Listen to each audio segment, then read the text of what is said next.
داستان موفقیت برند سابوی از یک ایده کوچک شروع شد، اما تبدیل به یکی از بزرگترین فست‌فودهای دنیا شد.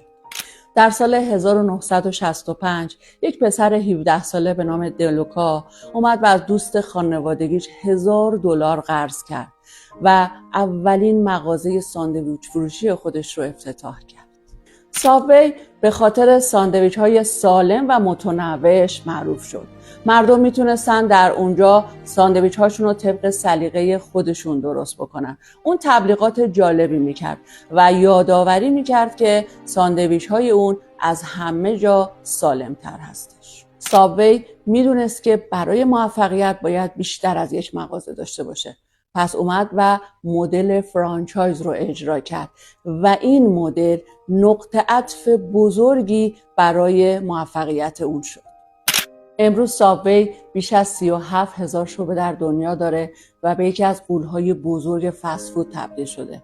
از ایده کوچیک نترس، چرا که سابوی ثابت کرده که با پشتکار، استراتژی و خلاقیت میتوان جهانی شد. الان به من بگو چی باعث شده که هنوز کسب و کارتون رو شروع نکردید؟